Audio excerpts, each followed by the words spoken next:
اعوذ باللہ من الشیطان الرجیم بسم اللہ الرحمن الرحیم وَلَقَدْ صَرَّفْنَا فِي هَذَا الْقُرْآنِ لِيَذَّكَّرُوا وَلَقَدْ صَرَّفْنَا فِي هَذَا الْقُرْآنِ لِيَذَّكَّرُوا وَمَا يَزِيدُهُمْ إِلَّا نُفُورًا۔ اور ہم نے اس قرآن میں طرح طرح سے وضاحتیں کی ہیں تاکہ لوگ ہوش میں آئیں، مگر یہ لوگ ہیں کہ اس سے ان کے بدکنے ہی میں اور اضافہ ہو رہا ہے مگر یہ لوگ ہیں کہ اس سے ان کے بدکنے ہی میں اور اضافہ ہو رہا ہے۔ قُلْ لَوْ كَانَ مَعَهُ آلِهَةٌ كَمَا يَقُولُونَ إِذًا لَابْتَغَوْا إِلَى ذِي الْعَرْشِ سَبِيلًا۔ کہہ دو کہ اگر اللہ کے ساتھ اور بھی خدا ہوتے جیسے کہ یہ لوگ کہتے ہیں تو وہ عرش والے حقیقی خدا پر چڑھائی کرنے کے لیے کوئی راستہ پیدا کر لیتے۔ یہ توحید کے حق میں اور شرک کے خلاف ایک عام فہم دلیل ہے، اور وہ یہ کہ خدا ایسی ذات ہی کو کہا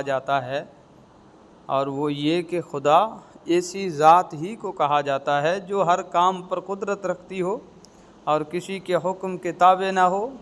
اب اگر اس کائنات میں اللہ تعالیٰ کے سوا اور بھی خدا ہوتے تو ان میں سے ہر ایک دوسرے سے آزاد ہوتا اور سب کی قدرت کامل ہوتی، چنانچہ یہ دوسرے خدا مل کر عرش والے خدا پر چڑھائی بھی کر سکتے۔ اور اگر یہ کہا جائے کہ ان کو خدا پر چڑھائی کرنے کی قدرت نہیں ہے اور وہ خود اللہ تعالیٰ کے محکوم ہیں تو پھر وہ خدا ہی کیا ہوئے؟ ثابت ہو گیا کہ کائنات میں حقیقی خدا تو ایک ہی ہے، اس کے سوا کوئی عبادت کے لائق نہیں ہے۔ سبحانہ وتعالی عما یقولون علوا کبیرا۔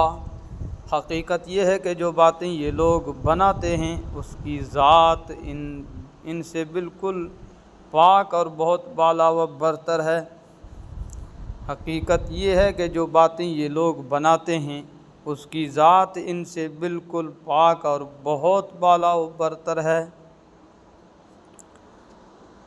تسبح له السماوات السبع والأرض ومن فيهن وإن من شيء إلا يسبح بحمده ولكن لا تفقهون تسبيحهم إنه كان حليما غفورا۔ ساتوں آسمان اور زمین اور ان کی ساری مخلوقات اس کی پاکی بیان کرتی ہے۔ ساتوں آسمان اور زمین اور ان کی ساری مخلوقات اس کی پاکی بیان کرتی ہے، اور کوئی چیز ایسی نہیں ہے جو اس کی حمد کے ساتھ اس کی تسبیح نہ کر رہی ہو، لیکن تم لوگ ان کی تسبیح کو سمجھتے نہیں ہو۔ حقیقت یہ ہے کہ وہ بڑا بردبار بہت معاف کرنے والا ہے۔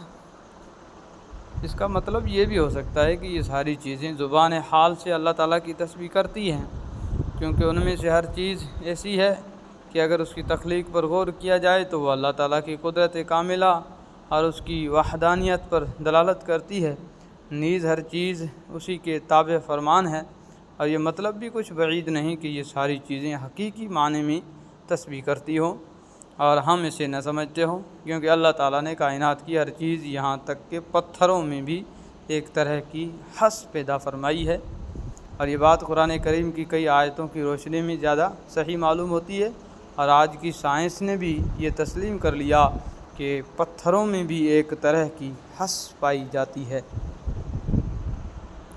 وَإِذَا قَرَأْتَ الْقُرْآنَ جَعَلْنَا بَيْنَكَ وَبَيْنَ الَّذِينَ لَا يُؤْمِنُونَ بِالْآخِرَةِ حِجَابًا مَسْتُورًا۔ اور اے پیغمبر جب تم قرآن پڑھتے ہو تو ہم تمہارے اور ان لوگوں کے درمیان جو آخرت پر ایمان نہیں رکھتے ایک اندیکھا پردہ حائل کر دیتے ہیں۔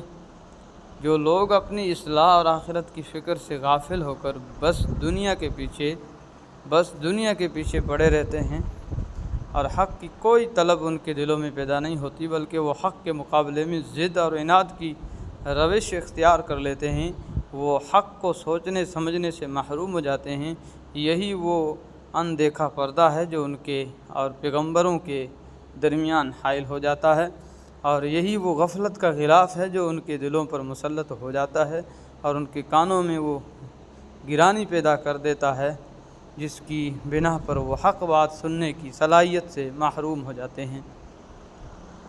وَجَعَلْنَا عَلَىٰ قُلُوبِهِمْ أَكِنَّةً أَن يَفْقَهُوهُ وَفِي آذَانِهِمْ وَقْرًا وَإِذَا ذَكَرْتَ رَبَّكَ فِي الْقُرْآنِ وَحْدَهُ وَلَّوْا عَلَىٰ أَدْبَارِهِمْ نُفُورًا، اور ہم ان کے دلوں پر ایسا غلاف چڑھا دیتے ہیں کہ وہ اسے سمجھتے نہیں، اور ان کے کانوں میں گرانی پیدا کر دیتے ہیں، اور جب تم قرآن میں تنہا اپنے رب کا ذکر کرتے ہو تو یہ لوگ نفرت کے عالم میں پیٹھ پھیر کر چل دیتے ہیں۔ نحن اعلم بما يستمعون به اذ يستمعون اليك واذ هم نجوى اذ يقول الظالمون ان تتبعون الا رجلا مسحورا۔ ہمیں خوب معلوم ہے کہ جب یہ لوگ تمہاری بات کان لگا کر سنتے ہیں تو کس لیے سنتے ہیں، اور جب یہ آپس میں سرگوشیاں کرتے ہیں تو ان باتوں کا بھی ہمیں پورا علم ہے۔ جب یہ ظالم اپنی برادری کے مسلمانوں سے یوں کہتے ہیں کہ تم تو بس ایک ایسے آدمی کے پیچھے چل پڑے ہو جس پر جادو ہو گیا ہے۔ انظر کیف ضربوا لک الامثال فضلوا فلا یستطیعون سبیلا، دیکھو انہوں نے تم پر کیسی کیسی بھبتیاں چست کی ہیں، دیکھو انہوں نے تم پر کیسی کیسی بھبتیاں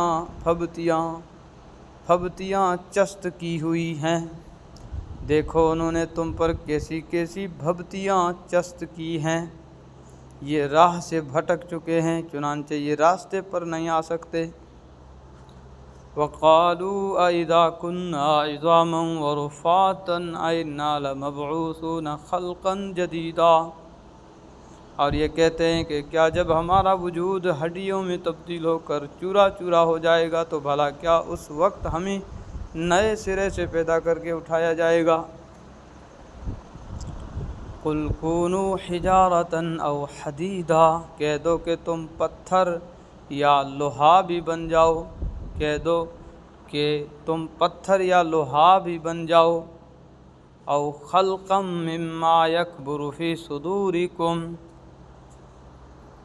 فَسَيَقُولُونَ مَن يُعِيدُنَا قُلِ الَّذِي فَطَرَكُمْ أَوَّلَ مَرَّةٍ فَسَيُنْغِضُونَ إِلَيْكَ رُءُوسَهُمْ وَيَقُولُونَ مَتَىٰ هُوَ قُلْ عَسَىٰ أَن يَكُونَ قَرِيبًا،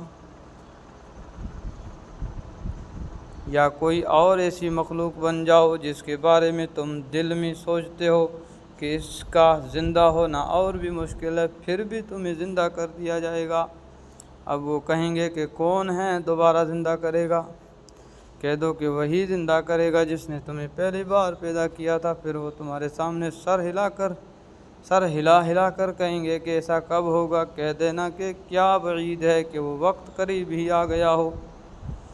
اشارہ اس طرف ہے کہ کسی چیز کو پہلی بار عدم سے وجود میں لانا زیادہ مشکل ہوتا ہے، اور اس کے برخلاف ایک مرتبہ پیدا کرنے کے بعد دوبارہ پیدا کرنا اتنا مشکل نہیں ہوتا۔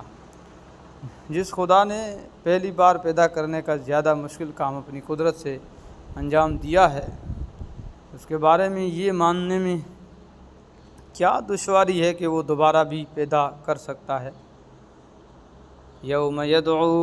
یوم یدعوکم فتستجیبون بحمدہ وتظنون ان لبثتم الا قلیلا، جس دن وہ تمہیں بلائے گا تو تم اس کی حمد کرتے ہوئے اس کے حکم کی تعمیل کرو گے، اور یہ سمجھ رہے ہوں گے کہ تم بس تھوڑی سی مدت دنیا میں رہے تھے۔ جس دن وہ تمہیں بلائے گا تو تم اس کی حمد کرتے ہوئے اس کے حکم کی تعمیل کرو گے، اور یہ سمجھ رہے ہوں گے تم بس تھوڑی سی مدت دنیا میں رہے تھے۔ صدق اللہ العظیم۔